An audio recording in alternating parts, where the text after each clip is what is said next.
Hello, I'm Curt Claycomb, and on behalf of the staff and management of Beatty Televisual, it's time for another episode of On Location.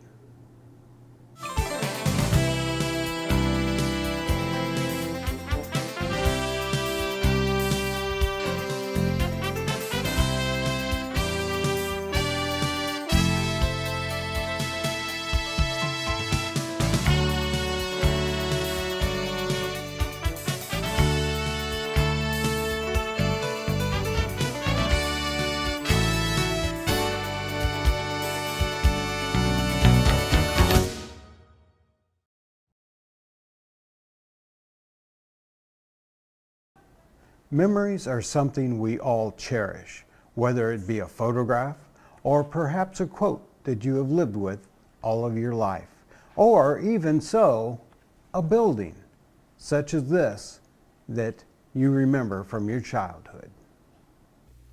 And welcome back. Today we are joined by Jim Marcacci and John Ubben. And welcome to you both. Thank you. Now, the gist of this program is community service. And what we're going to look at today is the citizens of Benld and the Coliseum that was the place to be during the time period. And so let me introduce you guys first. John, you're a writer and also an Emmy award-winning producer. In a roundabout way, yes. Okay, tell us a little bit about that. Well, I worked for a children's program in St. Louis, KMOV, called Gator Tales, which was nominated twice for a local Emmy. And in '89 we won, and in '90 we were nominated again, and we didn't win. But still, the nomination is nice. And that was great fun. We had a great time with that show. It was a lot of kids. We had a good, strong 7, maybe 8 rating in our time spot, which is roughly Busch Stadium filled and a line about a block long at each one of the gates. So that's a lot of kids on Saturday morning. That would be. That would be. Great experience for me. I'd never done anything like that before, professional puppetry. And it was just a lot of fun. Wished it could have lasted a lot longer. Well, it's a pleasure to have you here today. Pleasure to be and here. Jim, you're a retired teacher. Yes, from I am. Gillespie. Yes, sir. And tell us a little bit about your history as far as teaching goes. I mean, you taught... I taught business classes for years, and the last 10 years of my tenure there at Gillespie, I started a television studio, and we broadcast over the local cable TV station, and we broadcast live football, baseball, other sports, and we did the graduation ceremony, and went into the classrooms, did all kinds of neat things for the kids, and it was all done with high school students. We produced our own little TV commercials and our own little programming. And so then, in essence, how did you guys get involved in the Coliseum? We got involved in the Coliseum because it was such a big part of our history. We went there all the time. John played there. We just had a love for the place. It cast its spell on us, so to speak. We felt that the history of this place needed to be recorded. And so we set about the process of doing just that, researching it, hours and hours at the library in Springfield, the Abraham Lincoln Library, going over old newspapers, looking for play dates. And every other library and old newspaper files in the area. Were there a lot of articles about the Coliseum? Not as much as you think. Not so much articles about the Coliseum, but who would be playing display there. ads coming soon. Yeah. Kay Kaiser coming, Ike and Tina on this date, advertising what they were selling. So Kay Kaiser, not only bands, but the big band. Oh, the big bands. The biggest. Yeah, the history of the Coliseum goes all the way back to 1924. And they built this on Route 4, which is one of the first hard roads in Illinois. Started in 1916, I believe. And it was the only hard road connecting Chicago to St. Louis. What better place to have a 10,000 square foot dance floor than right on that main vein? Right. And all the acts from St. Louis would go to Chicago. All the acts that went from Chicago to St. Louis, a lot of them booked at the Coliseum. Now, Memories of the Coliseum, you're also including Joyce Terrell. So tell me a little bit about her. Well, Joyce Terrell is the daughter of Dominic Terrell, who built the place. And in between Dominic and Joyce was Marie Terrell, that would be the mother of Joyce. When she died in 1955, Joyce became the sole owner and proprietor of the Coliseum Ballroom. And this was also at about the time that rock and roll started becoming pretty prominent. And Same year Chuck Berry released Maybelline, right, broke it wide open. Wow, and he also performed at the he Coliseum. performed there Three more than times? once. Was it Three times, Three yes. times, yeah. Mhm. See, before Chuck Berry, the lead instrument in the big band orchestras was a trumpet. Chuck came along with a guitar, and suddenly that kind of music just became out of style. It beat up very quickly, actually. And the big groups came for the big rock bands, I guess you could say. And that's where he focused, you know. And Joyce was right there, giving it all a shot. She was poised Yeah. to meet the challenge, and she did. And how long was she then with us? She 21 years. She had it by herself, but she'd been doing things there before her mother died. Yeah, she was involved in the business before then. And then this particular show coming up, and I will say it is on February the 20th, so by the airing of this program, you can still go, which is nice. And doors open at 6 o'clock? Doors open at 6, the dance starts at 7. Yes. At 7, okay. And so who's on tap for the night? John? Well, this is about the third time we're actually doing this. Chuck Wilson from Litchfield originally, and played in local bands, Far Cry, Sara Lee, played with Frankie Valli and the Four Seasons for about 20 years. And it's kind of a neat story. He lived in Litchfield because Frankie doesn't go out, but maybe 4, 5, 6 times a month. So he'd live in Litchfield, raise his kids there instead of L.A. His wife had taken him to the airport. He'd jump on a plane, join the tour, fly back to St. Louis, and he got to live in Litchfield and work nationally around the country with Frankie Valli and the Four Seasons. Incredible. Yeah, did that for many, many years, and he's kind of the one that put all this together. He and a guy named Rick Rayburn, who I grew up in high school and beyond playing with, and Charlie Wilson, we all played together in different bands and the same bands. And this started out as just kind of a class reunion kind of stuff for us, all the old band guys, and it's getting bigger and bigger every year. So we thought, let's do it down here and commemorate the Coliseum, because everybody playing that night will have played on the stage at the Coliseum Ballroom. That's the only prerequisite. You can't get on stage and play if you didn't play the Coliseum. Wow. That's And we've got right now about 14, 15 old musician guys that will say, I'm coming, I'm bringing my guitar. And we have the Guild, 3 members of the original Guild band that was on stage the night that Joyce was tragically murdered. They're going to come and do a few of their old songs too, so that's kind of a big deal. And it's almost 40 years to the day. Almost the Joyce. It was a Valentine's night dance, and this only comes a week later. So it's a commemorative It's going to be very deal. emotional. Yes, it It is. is. Yeah, I was telling Jim this morning, we didn't quite fully realize the emotional hold that this place had on the people out there. You know, how much they loved it, how fondly they remember their time there. You know, and it's the response has been just super. And there was an emotional tie to Joyce, too. There was. The gal who has the floral shop in Gillespie was contacted by Benld and wanted to know if she'd do a floral arrangement around Joyce's picture that we're going to have there. A big blow-up picture of Joyce. And she just said, "Oh, I'm so glad you asked me to do this. Joyce was my godmother." Oh, that's nice. Yes. And we forgotten that. Yeah. We forgot that. I had known that, but I'd forgotten it. Over the course of the project, we have talked to how many people that said, she was my godmother. Yeah. A lot of the people who worked for Joyce, the gals, wanted Joyce to be their kid's godmother. And if I can interject, godparents are a very special designation for Italian people. Well, It's a very honored, sacred kind of, that you think enough of somebody to ask them to be the be godfather. the godfather or the godmother in this Right. case. Right. You know, so That was pretty touching. Joyce had a heart of gold and a spine of steel. You know, she was a tough woman because she had to be. Well, if you run a business like that Yeah. with the entertainment crowd, Yes. then you got to be a bit tough. Yes. And, Absolutely. And she was And she rough. was.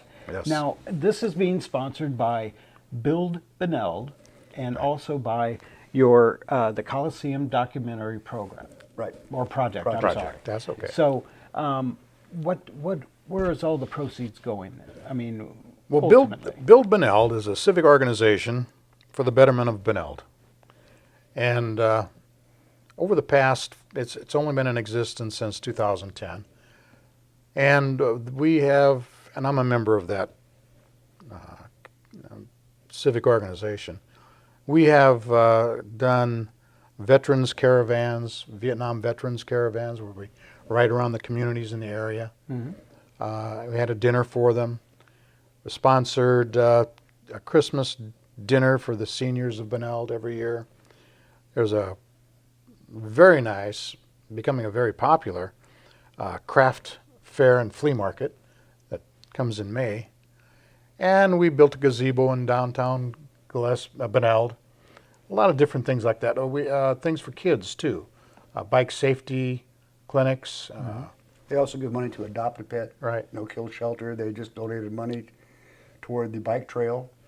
You know, instead of trying to bring people to Benld, keep the town alive and vibrant, and they take the money they get, stays right there. They distribute it back to whatever they think can do the best good at the time. Right. Up until 2011, when the fire happened, that Coliseum was used for various projects. Also, it housed a bit of an antique mall. It was. Yes, it had been an antique mall from about 1999, Something like that. somewhere around in there, up until its demise. And this recent owner had been letting a band play there periodically, let them practice. And in return, They play a free job. the band would do a free job. Oh, nice. So the evening of the fire, it was a Saturday night, the band was playing. No better way for that old gal to To go out. leave this world than with a band playing on stage at the So, Coliseum. I was Ballroom. there. I saw it burn. So an electrical shortage from the Electrical short. band or something? Well, it happened supposedly in the northeast corner of the building, which is the direct opposite end from the band. So Oh, okay. we don't know. Huh, that's terrible. But It's the such a old landmark. dry wood and the tar on the roof, it went up. Just, Oh, I'm sure. yeah. I happened to be shooting a wedding up here in Springfield that night, had my phone off, so that when I did turn it on at like 10 o'clock, I had like 20 It was texts. just blown out, yes. Yeah. I was So I there. raced down there and shot what little watching- footage I could. 30, 40-foot flames above the roof of that thing. But nobody was injured. No, the cops kept pushing everybody back. They were afraid the front was going to explode and fall. Right. But I had little cinder burn holes on my hat. It was that bad. It was just, I very rarely do see flames that high. And it took them from about 9:30 until almost 3 in the morning, I think it was, to finally get the thing under control. Right. And I understand some people came back and actually took bricks. Oh from the yeah. building. There was a Oh yeah, procession we of did. A procession of cars just driving past it for days. That next day, that Sunday, all the media was there.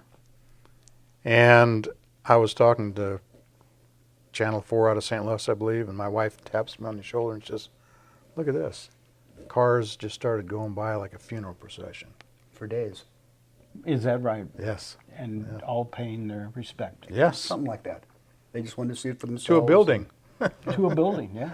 Well, for a lot of people, it held a lot of memories. Yes, yes. People didn't just go to the Coliseum, they lived with the Coliseum. They met wives, they met husbands, they broke up, they got divorced, they got new jobs, They got engaged. and went to the Coliseum. And Beneld's not that big of a town, right? No, its largest population was approaching, is probably around 4,000, something like that, before the mines quit working in the early 50s. And it's a town of about 1,500 people now. Yeah. Is that right? Yeah. Like most of these small towns, there's nothing there much. One industry towns. Yeah. They So kinda- it's important to build Beneld. right. Okay. And you're also going to show a bit of your documentary during the evening A small piece, just a small, about a 10-minute clip or so that pertains to Joyce. The years that she had it and what she did there. I don't know if it was a vision or a happy accident, but almost all the major greats played there. When the Rock and Roll Hall of Fame opened in, what was it, 87? 86. 86. Of the first group of inductees, 5 of them had been on the Coliseum stage. Everly Brothers, Dion, Ray Charles, Chuck Berry. and Jerry Lee Lewis had all played on the Coliseum Ballroom stage. Wow, that's it's something that not many people know about. No. Well, she also had Elvis booked in the early 50s. The date got canceled and never got rescheduled. And then Elvis got drafted and he came back and he was too big. She couldn't touch him then. Well, of course. She was offered the Beatles, turned him down. Oh, She didn't want to have to charge $10 a head. Didn't think she could get it. She didn't want to do that to her patrons either. $10 a head. Yeah. That's kind of a farce at this point in Yeah, time. right when now you're it doesn't paying sound like much. $100 or so for a head. She didn't think she could get $10 out of the people. Yeah. And one of the guys, John Bercolio, who was in the house band, Johnny and the Torquays, told her, Joyce, do it. You'll get $10 and you'll get $100,000 in free publicity. Oh, She didn't yeah. do it. Yes. She But blinked. I think She blinked. If she'd done that, if she'd taken Elvis and had him play there and the Beatles, I just think she and the Ballroom would be in the Rock and Roll Hall of Fame. It sounds like it. as a venue. Well, for the number of people that played there Yeah. alone, I think it would constitute at least recognition. And even the big names, Jim can tell you the story when he was in California, but even the big name people that played there remember it fondly. Oh, yeah. Tell them we were Bo Diddley. This was 1980. Joyce was killed in 1976. My wife and I went out to California to see my sisters. And my younger sister, who was never really much interested in music, said, what do you want to do tonight? Want to go see a band? I said, yeah, that sounds good. So she's going through the papers.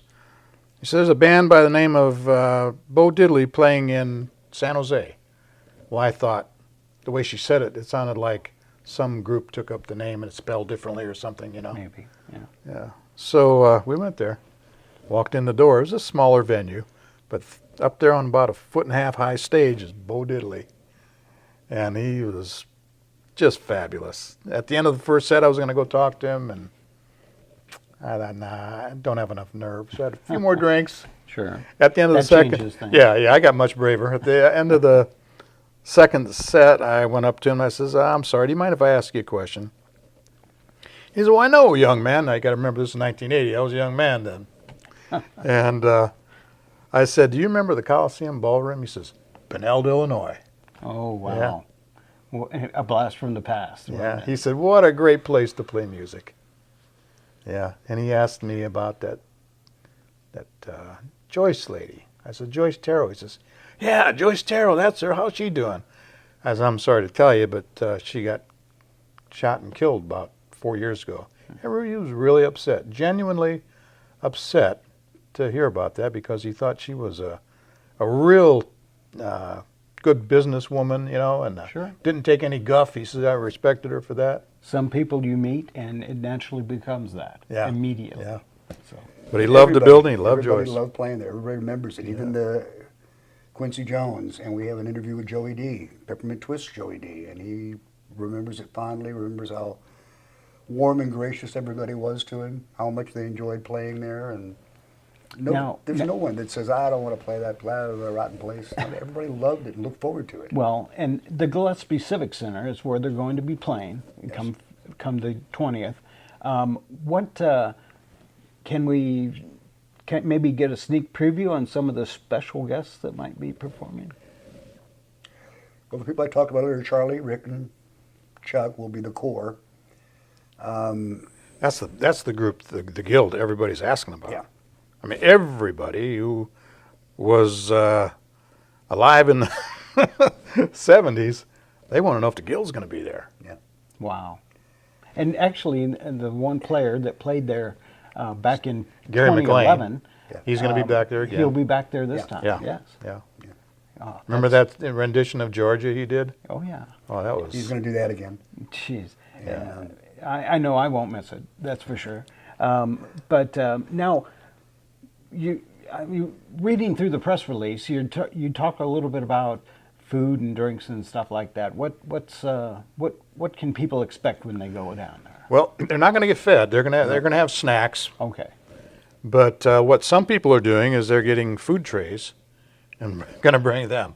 For the $15 that it costs to get in, and by the way, there are no advance ticket sales. You can buy your tickets at the door.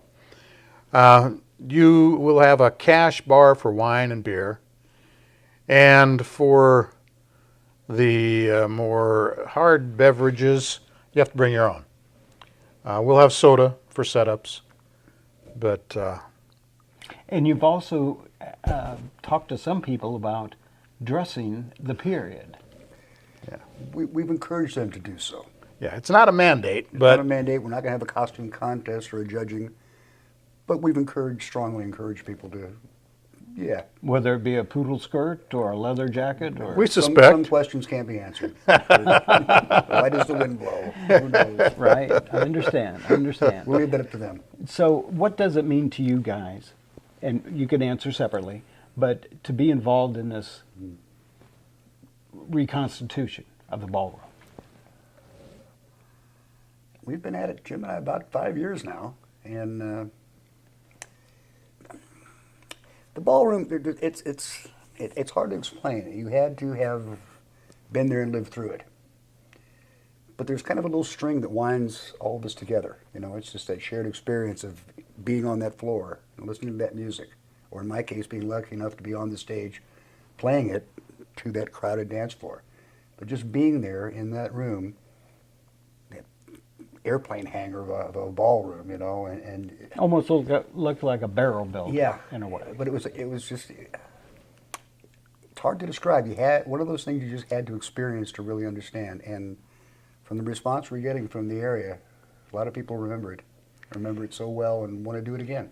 You know, we're just trying to do that and remember Joyce and what she did for all of us in our youthful memories. Jim, what about you? You know, the first time I ever walked in that Coliseum, I was probably about 14. I just could not get over the size of that place. Because when you're standing at the entrance, the stage is all the way at the other end. Right. And it looks like it's about 10 feet off the floor. It's probably closer to 3.5 or 4, which is plenty. Right. And you look to the left, you see a bar. I think I did that backwards. You look to the left, you see a bar. You look to the right, you see a bar. If you walk up close enough to the stage and turn around, you look up in the balcony, you see a bar. It had a balcony all the way around Yes. the top. It seated 300. But only opened for The big events. When Yeah. you had a huge Yeah. crowd. I only saw that balcony open maybe Yeah. 4 or 5 times. Johnny Rivers, I remember. Ike and Tina, toward the end of their Tina. last, 68, their last show. Chuck they opened Berry. up- Chuck Berry, they opened up the Yeah. balcony. Yeah. When They they need opened to. up that balcony, you knew you had a maximum crowd. Right. Well, it'll be interesting to see your documentary as well. Of course, we won't see some of these people because, Lord help us, they've passed on over the years. But essentially, you can get the feel. We hope. We hope we can portray that feel in the documentary. Now, is the Gillespie Civic Center a pretty large place? It's pretty big. It's going to hold well over 400 people. Oh, nice, nice. Biggest place we've got, you know, and I think we should do fine. Yeah, I think it'll be a nice crowd. We'll have a good crowd. Well, I'm sure you I will, I will. or we will. I'll be down there. You'll be there. So, is there anything Maybe maybe I I? let him in for free too. No, you don't. No freebies for me. But is there anything I didn't ask you guys that you definitely want to get out there? Not that I can think of. Well, good. No, So just- it sounds just- like I've covered everything. Yeah, that Bill Beneld has really been behind this 100%. John and I brought the proposition to him, and they listened to us, and they thought it was going to be a good idea because most of them Did the same thing. did the same thing we did as kids, went to the You Coliseum. know, everybody's memories are the same. If you're male or female, getting with whoever could get the car on that Saturday night, piling in that car, going out there, dancing, meeting guys, meeting girls, you know, and maybe sneaking a drink before it was legal. How much fun, you know? What's better than that when you're 17? Yeah, absolutely. And back in those days, that was fun. And if you That didn't was go to real the fun. Coliseum, I remember when I was in high school, you'd hear it on Monday morning. Hey, where were you Saturday night? Yes. You know, That was a very popular question. Yes, it was. Another one before that Saturday night was, "You going out to Taro's Saturday night?" we just all called it Taros. Yeah, the locals called it Taro's. For Hence, Sue Terrell. yeah. Right. Joyce and Well, Marie and Dominic, they're all Taro's. right. Right. Yeah. Well, So it was quite a time. now, when can we see your documentary come out? Well, Or I know it's a labor of love. yes, and it's been we don't it's have been a tough great going. we don't have a great handle on that date, but we're projecting we're shooting for it. and shooting for the 30th of July, which would be the 5-year. 5-year anniversary that the Coliseum burnt. So that's what we're shooting for. All right. Well, I wish you the best of luck on it, first off. And I think we're all going to have a great time on the 20th. Oh, yeah. When we get down there. If you can't have a good time on the 20th, It's your fault. it's your fault. All right. Well, thank you very much for attending, Thank you for both of having you. Thank you for John, having it's us, a pleasure to Curt. meet you. You too. Jim, it's good to see you again. Nice seeing you. And join us next week. We'll be right here on location. Thanks for joining us today. Be sure to tune in next Sunday for another episode of On Location. Don't forget you can write us at Beatty Televisual, 1287 Wabash Avenue, Springfield, Illinois, 62704. Thanks again for joining us. We'll see you.